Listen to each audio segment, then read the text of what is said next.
네, 중국장이 오늘도 소폭의 상승 출발이 나옵니다. 선강퉁 연내 실시 그리고 SDR 이제 편입 등 여러 가지 긍정적인 재료들 남아있기 때문에 올 연말 안에 한 4,000선까지도 도달 가능할 거다라는 긍정적인 분석들 쏟아지고 있는데요. 여전히 중국장에 대한 메리트는 높아지고 있고 아마 많은 분들 관심 가지고 계실 것 같아요. 오늘도 한번 얘기 들어보도록 하겠습니다. 현대증권의 이상현 주임 연결합니다. 주임님 안녕하세요. 네, 안녕하세요. 네, 반갑습니다. 주임님 중국 직접 다녀오셨다고 제가 얘기 들었어요. 네, 언제 다녀오셨나요? 네, 저희 2주 전에 저희 2박 3일로 상해 다녀왔습니다. 다녀오신 지 얼마 안 되셨네요. 네. 네. 기업 탐방차 다녀오신 거죠? 아마 오늘 거기에 대해서 오늘 좀 더 자세하게 직접 보고 오신 어떤 기업 내용에 대해서 저희가 들어볼 수 있을 것 같아요. 기대해 보겠습니다. 오늘 얘기 좀 시작해 볼까요? 네, 오늘은 중국 사람들의 소득 증가에 따른 여행 수요 증가, 이에 따른 중국의 항공산업의 변화, 항공산업의 성장에 대해서 말씀드리려고 하는데요. 먼저 중국의 여행 수요가 꾸준히 증가하고 있는 모습입니다. 2000년대 이후로 빠른 속도로 성장을 하고 있는 상황이고요. 중국이 2001년도에 WTO에 가입을 하면서 여행 산업이 빠르게 성장세를 보여주고 있습니다. 그래서 이때부터 중국 사람들이 여행에 대한 수요가 적극적으로 증가하는 모습을 보여주고 있었고요. 2008년에서 2013년 중국의 해외여행 인구는 연평균 16.5% 성장하면서 1억 명 수준을 돌파한 모습입니다. 그래서 2020년까지 연 10% 이상의 성장세가 지속될 것으로 전망되고 있고 2020년도 기준으로 2억 명 돌파가 예상되는 상황입니다. 아직까지 중국의 전체 인구 중에서 해외여행 인구가 7%에 머무르고 있는 상황인데요.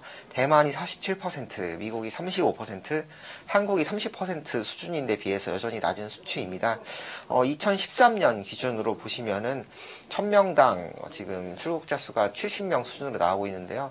한국의 300명 수준에 도달한다는 가정에서 현재보다 4배 수준의 성장이 지금 가능하다는 판단이고요. 중국의 지금 해외여행은 초기에는 마카오 그리고 홍콩, 중국 내에 있는 도시들로 많이 이동을 하는 모습이었습니다. 최근에는 한국과 일본 그리고 동남아시아 위주로 여행이 급속도로 증가하는 모습을 보여주고 있는데요. 우리가 언론에서도 많이 접하시고 실제로도 거리에 나가면은 중국 사람들이 많이 국내에서 돌아다니는 것을 볼 수가 있습니다. 이렇게 중국인들의 이런 해외여행 이런 수요는 지속적으로 증가하는 모습을 우리가 직접 눈으로 확인할 수가 있고요. 국내 여행 같은 경우에도 중국 내에서 소득 수준이 향상되면서 국내 여행 수요가 지속적으로 증가 추세입니다. 향후 중국 같은 경우에는 15년 동안에 2,853개의 현을 항공망으로 연결하기 위해 매년 100개의 신규 공항을 건설하기로 발표한 상황입니다. 현재 중국의 400개의 지역의 공항이 지금 설치되어 있는데요. 2030년까지 2,000개로 증가할 것으로 전망이 되고 있는 상황입니다. 이런 상황에서 우리가 지켜봐야 될 것이 중국 국내 여행 수요 그리고 중국 해외여행 수요에 따른 중국 항공사들의 성장입니다. 중국에서 저가 항공사가 나타난 지 얼마 안 됐습니다. 우리나라도 지금 저가 항공사가 몇 군데 있는데 이게 활성화된 지는 또 얼마 되지 않았죠. 여행 수요는 지금 중국 내에서도 계층 간에 좀 변화가 나타나고 있는 상황입니다. 초기에는 이런 중국 내에서 일반인들이 해외여행에 대해서 자유롭지 못한 상황이었습니다. 그래서 일부 계층 그리고 소득 수준이 높은 사람들만 해외여행을 할 수가 있었기 때문에 이런 항공권에 대한 큰 제약이 없었는데요. 최근에는 아무래도 이런 소득 수준이 조금 미흡하거나 이런 사람들도 국내외 이런 항공을 이용한 이동이 보편화되고 있는 추세입니다. 그래서 이런 고가의 항공권 수요보다는 저가 항공사 위주로 많이 찾는 수준입니다. 이런 상황에서 저가 항공사는 기존의 이런 사업 모델을 탈피해서 항공 운임을 낮추고 이런 수요에 대응하기 위해서 많은 노력을 하고 있는데요. 이런 변화는 중국을 비롯한 아시아 이런 중산층의 소비 트렌드의 변화도 저가 항공사의 확산을 가져오고 있습니다. 우리가 많이 얘기하고 있는 합리적인 소비가 보편화되고 있는 추세이기 때문에 가격과 품질을 고려한 이런 소비 습관 확대가 저가 항공사에 대한 수요 증가로 이어지고 있는 상황입니다. 네, 아직 우리나라도 뭐 좀 단거리에서만 좀 많이 사용을 하고 있긴 하지만 소비 트렌드가 그래요. 정말 저가 항공 산업이 뭐 각 국가마다 빠르게 성장하고 있습니다. 지난 시간에도 한번 중국의 저가 항공 산업 스토리 한번 주목해 볼 필요가 있다라고 얘기하시면서 춘추항공 말씀해 주셨거든요. 오늘 뭐 직접 다녀오신 걸로 알고 있는데 조금 더 생생한 또 기업 이야기 한번 좀 들어볼 수 있을 것 같네요. 네, 저희가 지지난주, 2주 전이죠. 2주 전 춘추항공을 방문을 했습니다. 그래서 그 회사 IR 담당자들과도 함께 얘기를 나누는 시간을 가졌었고요. 그래서 먼저 춘추항공에 대해서 간단하게 설명을 드리겠습니다. 춘추항공은 2004년에 설립된 중국 최초의 민간 항공사이며 상해를 기반으로 영업 환경을 진행하고 있습니다. 춘추항공은 모회사가 춘추 여행사입니다. 그래서 중국에서 손가락 안에 꼽히는 그런 여행사가 지금 항공업까지 진출을 했다고 보시면 되는데요. 이 춘추항공은 저가항공사로 출발을 했습니다. 그래서 에어버스 A320 이 단일 기종 52대를 보유하고 있고 120개 이상의 국내 그리고 국제 노선을 운영하고 있습니다. 중국 내에서 심양, 화북 쪽, 그러니까 베이징 근처 지방이죠. 그리고 심천, 충칭, 쿤밍 등 국내 주요 도시 노선과 한국, 일본, 동남아 등 국제 노선을 적극적으로 확대하고 있습니다. 국제선과 국내선 비중은 국제선이 35% 그리고 국내선이 65%로 나타나고 있고요. 중국인들은 최근에 이런 근거리 해외여행이 증가하는 추세이기 때문에 춘추항공 같은 경우에는 2018년까지 현재 52대 항공기에서 100대까지 추가할 예정이고요. 향후에 증가되는 이런 항공기와 인력을 한국과 일본 노선에 투입한다는 방침입니다. 연간 20에서 25% 정도의 이런 항공기 그리고 인력의 충원이 진행이 될 것으로 보여지고 있고요. 현재 회사가 말하는 것은 규제 당국의 이런 승인을 받았다고 합니다. 그래서 100대까지 항공기를 추가할 수 있는 여력이 충분히 있기 때문에 그리고 또 이 춘추항공 같은 경우가 올해 지금 상해 증시에 상장을 한 상황입니다. 증시 상장 이후에 또 유상 증자를 진행을 했고요. 이에 따라서 자본 조달이 완료되어 있는 상황이기 때문에 향후에 이런 여객기 확대 그리고 인력 충원에 투자가 확대될 것으로 전망이 되고 있습니다. 그리고 다음 내용들은 다 이 춘추항공 내에 있는 IR 담당자들과 얘기를 해서 저희가 들은 내용들인데요. 항공권 판매를 이 자사 홈페이지를 통해서 직접 판매하는 상황입니다. 그래서 전체적인 매출 구조에서 약 티켓 매출의 80%가 이런 자사 홈페이지를 통한 판매가 이루어지고 있는 상황이고요.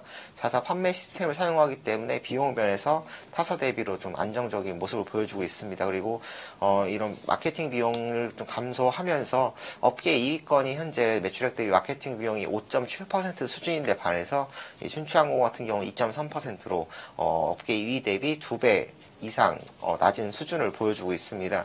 아무래도 중국 사람들이 이런 뭐 알리바바나 찡찡닷컴을 통해서 이런 전자상 거래를 통한 소비 습관이 많이 확대되어 있는 모습입니다. 그래서 소비자들이 온라인을 통한 티켓 구매에 지금 만족도가 높은 상황이고 이런 비용 절감을 통해서 항공권을 추가적으로 인하하는 이런 전략을 보여주고 있기 때문에 소비자와 회사가 모두 윈윈할 수 있는 전략으로 선순환 구조가 진행되고 있는 상황입니다. 그리고 회사가 또 단일 기종 에어버스 A320기 이런 단일 항공기와 그 단일 엔진을 사용해서 항공기 원가와 항공기 수리 관련 비용을 최소화하고 그리고 객석은 이코노미로 단일화를 했습니다. 그래서 타사와 같은 항공기를 이용함에도 불구하고 20% 이상의 추가적인 좌석을 확보한 상황입니다. 그래서 타사 같은 경우가 이 A320기에서 약 150석 정도의 좌석을 보유한 반면에 이 춘추항공 같은 경우는 180에서 190석 정도의 좌석을 확보할 수 있기 때문에 추가적인 수익 확보가 가능하고요. 객석 점유율이 타사들 같은 경우는 80% 수준입니다. 아무래도 비즈니스석도 있고 해서 이런 객석 점유율이 낮은 상황이지만 춘추항공 같은 경우는 94%로 업계를 크게 상회하는 모습이고요. 그리고 국내 주요 도시 및 지역들을 연결하는 이런 국내 노선을 많이 확보하고 있는 상황입니다. 그래서 지방에 위치한 공항들을 활성화에 기여를 하고 있고요. 이런 지방 공항 활성화 기여에 따라서 이런 지방 정부로부터 보조금을 받고 있는 등 여러 혜택을 여러 가지 받고 있습니다. 이런 면에서 또 추가적인 수익이 발생하는 상황이고요. 그리고 우리나라 저가항공사 그리고 뭐 전 세계적인 저가항공사들이 많이 제시하는 전략인데 뭐 수화물 추가 비용을 받는다던가 뭐 보험 그리고 나 음식물 같은 것을 유료로 제공하는 이런 부가 수입을 통해서 매출의 약 30% 수준을 이런 부가 수입으로 올리고 있습니다. 그리고 항공기 이용 시간이 동종업계 대비 2시간 정도 높은 11.5시간으로 타사 대비 높은 회전율을 보여주고 있고요.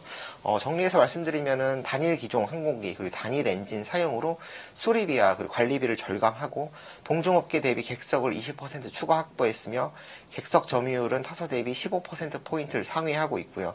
항공기 이용 시간을 20% 추가 확보, 그리고 유료 서비스 제공으로 추가적인 수익성을 확보한 상황입니다. 그리고 국영 항공사와 우리가 좀 비교해서 볼 수 있는 부분인데요. 회사가 제시한 부분은 먼저 관리 효율입니다. 그래서 춘추항공 같은 경우에는 국영회사 같은 경우가 대부분이 당연한 건데 정부가 지분을 보유한 회사들입니다. 그래서 경영진이 직접 책임 경영을 하는 게 아니기 때문에 관리 효율이 좀 낮은 상황인데요. 춘추항공 같은 경우에 지배주주가 회사 내부 창업자이기 때문에 그리고 직원들에게 우리사주 형태로 지분을 지금 배분을 해주는 상황입니다. 그래서 직원들의 업무 효율이 굉장히 높은 상황이고요. 외국 항공사, 저가 항공사들의 중국 내 취향으로 중국 내에서도 이런 저가 항공사에 대한 인식이 많이 변화했습니다. 그리고 시진핑 정부 이후에 지금 시장 경쟁에 대한 인식이 빠르게 확산되어 있는 상황이고요. 규제 당국은 이런 안전과 같은 문제를 제외하고는 다른 규제들을 많이 개방을 한 상황입니다. 그래서 그린 파일이 지금 올라와 있을지 모르겠는데 그 규제 당국의 안전과 관련된 감사 그 증이 지금 제가 그 사진으로 찍어온 게 있는데요. 이렇게 안전과 같은 부분에 이 춘추항공 같은 경우에는 많은 비용을 아끼지 않고 쓰고 있는 상황으로 매년 규제 당국의 안전 관련 감사에서 상위권에 위치해 있는 모습입니다. 그리고 저희가 질문한 부분은 두 가지인데요. 리스크 요인에 대해서 질문을 많이 했었습니다. 그래서 우리가 이 국영사와 다른 점이 뭐냐, 이 춘추항공과 같은 경우에는 이런 민간항공사와 국영항공사의 그 규제의 차이점이 있지 않느냐라고 물어봤을 때 회사가 제시한 한 가지는 상해와 북경 이 노선의 라이센스가 없다고 합니다. 그래서 현재 상해 북경 이 노선은 이 춘추항공과 같은 민영 항공사가 이용을 할 수가 없고 국영 항공사들만 이용을 할 수 있는 상황인데 상해 북경 이 노선 같은 경우에는 중국 내에서 가장 수익성이 높은 국내 노선입니다. 빈도도 굉장히 많고요. 그래서 국영 회사들과 좀 다른 저가 전략을 취하는 동사의 아직 영업 방식이 아직까지 규제 당국에 적극적으로 받아들이지 못하는 상황으로 파악이 되고 있는 상황입니다. 하지만 동사가 제시한 이 해결책으로는 2, 3선 도시를 적극적으로 공략한다는 점입니다. 그래서 이 가장 수익성이 높은 이 노선을 포기하더라도 다른 국내선 노선을 통해서 그리고 국내에서 그러니까 2, 3선 도시에서 해외로 나가는 관광 수요를 적극적으로 반영을 하고 있다고 보고 있고요. 두 번째는 중국 정부가 가장 지금 1대1을 포함해서 고속철도 확대를 지금 진행을 하고 있는 상황인데 이것도 리스크 요인이 될 수가 있습니다. 국내 항공성 수요 둔화가 이어질 것으로 예상되기 때문인데요. 회사가 제시한 내용은 1200km 이상의 거리는 고속철도에 영향이 없다는 점입니다. 그리고 춘추항공이 보유한 노선 중에 1200km 이내의 지금 노선은 전체 7, 8% 수준으로 매우 낮은 상황이기 때문에 이런 영향은 미미하다고 보고 있고 현재 사업 방향을 국내 노선 확대 그리고 해외 노선 확대로 잡았기 때문에 이런 영향이 미미하다는 춘추항공이 제시를 했습니다. 네, 중요한 또 리스크 질문을 해주셨네요. 철도가 지금 투자가 많이 되고 있죠. 거기에 대한 리스크 그리고 상해 북경 가장몽 수요가 많은데 라이센스가 없다라는 부분을 좀 시장에서도 걱정을 했는데 여기에 대해서 명쾌하게 또 회사 측에서 또 대답을 듣고 오셨네요. 좀 투자하시는 분들께도 좀 리스크를 조금에 대한 어떤 걱정을 좀 덜어내는 어떤 그런 부분이 되지 않을까 싶습니다. 지금 저가항공사가 중국에서 상장하고 있겠지만 좀 동바항공이라던가 말씀하신 국영 어떤 업체들도 많거든요. 전반적으로 비교해 했을 때 상당히 항공료가 쌉니다. 그럼에도 불구하고 좀 마진이 어느 정도 나오는지라는 부분 중요할 것 같거든요. 동종업계하고 좀 비교해서 살펴볼까요? 네, 동종업계와 비교한다면 중국 내에 있어서 춘추항공을 제외한 나머지 다 국영회사들입니다. 노선 비중을 먼저 보면은 춘추항공 같은 경우는 국내선 65%, 국제선이 35%로 나타나 있고요. 춘추항공의 국제선 같은 경우에는 일본이 12%, 동남아 12%, 한국이 한 6% 정도 나타나 있습니다. 국제선 노선은 뭐 국영 항공사와 크게 차이점이 없지만 가장 큰 차이점은 이런 국영회사들은 장거리 노선도 보유하고 있는 반면에 춘추항공 같은 경우에 단거리 노선 위주로 현재 편성이 되어 있다는 점입니다. 아무래도 현재까지는 중국 내에 있어서 여행객들이 많이 이동하는 지역만을 많이 담당을 하고 있는 상황이고요. 이익률 같은 측면에서 보면은 춘추항공이 타 이런 국영 항공사에 비해서 영업이익률이 높은 것을 확인할 수가 있습니다. 아무래도 많은 비용을 감소를 했고요. 그리고 춘추항공이 제시를 하는 저가의 그 항공권 티켓은 약간 스팟성으로 제시되는 상품들이 많습니다. 그래서 뭐 이 노선을 이용할 경우에 2만원, 3만원 이런 거는 좀 티켓이 제한되어 있는 상황이고 우리나라도 마찬가지죠. 그리고 일반적인 항공권은 타 국영 회사들 대비로 한 20%에서 30% 저렴한 수준에서 일반적으로 팔리고 있는 상황이고 추가적인 수익을 통해서 이런 영업이익을 보완하고 있는 상황이기 때문에 이익률의 훼손은 크지 않고 국영 회사들 대비 높은 이익률을 보여주고 있습니다. 하지만 밸류에이션을 본다면은 지금 춘추항공이 타 국영 업체들과 지금 시가총액이 크게 차이가 나지 않는 것을 보고 있습니다. 이익 같은 경우에는 매출액은 약 10분의 1 수준이고 자산 같은 경우 20분의 1 수준인데 반해서 시가총액은 가장 큰 국제항공에 비해서 약 절반 수준의 절반 수준까지 올라온 모습인데요. 아무래도 춘추항공과 같은 이런 저가 항공사가 향후 성장할 수 있다는 기대감, 그리고 민영 항공사이기 때문에 국영 항공사의 비효율성을 제거할 수 있다는 장점을 가지고 있고, 그리고 이런 소비 트렌드의 변화를 가장 적극적으로 받아들이고 있는 항공사이기 때문에 이런 춘추항공에 대해서 현재는 고밸류에이션을 제공이 되고 있고, 제주항공 같은 경우에도 마찬가지입니다. 우리 국내에 있는 대한항공이나 아시아나항공에 비해서 현재 타 업종 대비 좀 높은 밸류에이션을 적용받고 있는 상황이기 때문에 이런 부분이 좀 해소가 먼저 필요하다는 상황이고, 향후에 수익 증가에 따른 이 밸류에이션 매력은 점차 개선될 수 있을 것으로 보여지고 있습니다. 네, 지금 유일한 민영 항공사입니다. 1선 도시로는 조금 아직까지는 진입이 어렵고 2, 3선 도시 그리고 국제선 어떤 비중을 늘림으로써 좀 경쟁을 해 나가겠다는 전략이고요. 무엇보다 뭐 가장 강점은 뭐 저렴한 항공료겠죠. 지금 중국의 많은 인구들이 지금 여행 수요가 지금 늘어나면서 소득 수준이 그렇게 높지 않은 또 중국인들에게는 상당한 좀 메리트가 있는 어떤 좀 기업이 되지 않을까 싶습니다. 투자 포인트 정리하면서요, 좀 가격 전략까지 한번 세워주실까요? 네, 투자 포인트는 제가 그 춘추항공 방문했을 때 좀 굉장히 인상이 깊었던 점이 뭐였냐면은 굉장히 실내가 어두웠고, 그리고 아까 사진으로 보셨을 것 같은데 그 건물 외관이 굉장히 낡은 회사였습니다. 그래서 이런 회사가 이런 시가총액 9조짜리 회사가 맞느냐라는 그런 의문감이 들 정도로 굉장히 낙후된 시설을 보유하고 있었는데요. 실내에 들어갔을 때 상해 날씨가 10월인데도 불구하고 굉장히 더웠습니다. 이런 더운 날씨에도 불구하고 지금 뭐 그런 선풍기나 에어컨도 틀지 않고 일하는 모습들이 보였고요.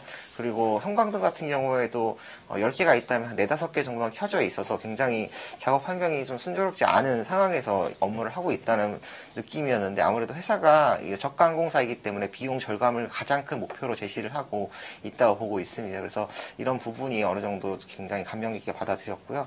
경영진과 임직원들의 책임이 경영입니다. 지금 회사 홈페이지에도 한번 들어가 보시면은 그 대표이사 사진이 나와 있는데, 보통 우리가 대표이사 사진을 보면은 뭐 정장을 수트를 입고서 많이 찍는데, 이분은 중국 전통 의상을 입고서 찍은 사진들을 보여주고 있습니다. 이런 좀 타사들과 좀 차별화된 모습들이 좀 보여지고 있다는 느낌을 받았고요. 직원들의 모습들도 굉장히 좀 활기찬 모습, 좀 젊은 분위기가 많이 느껴졌습니다. 그리고 회사가 또 얘기했던 게 많은 비용을 절감을 함에도 불구하고 아까 말씀드렸던 안전과 관련된 부분, 그리고 직원들의 복지와 뭐 임금 수준 같은 경우에는 동종업계에서 최상위 수준의 대우를 해주고 있다고 합니다.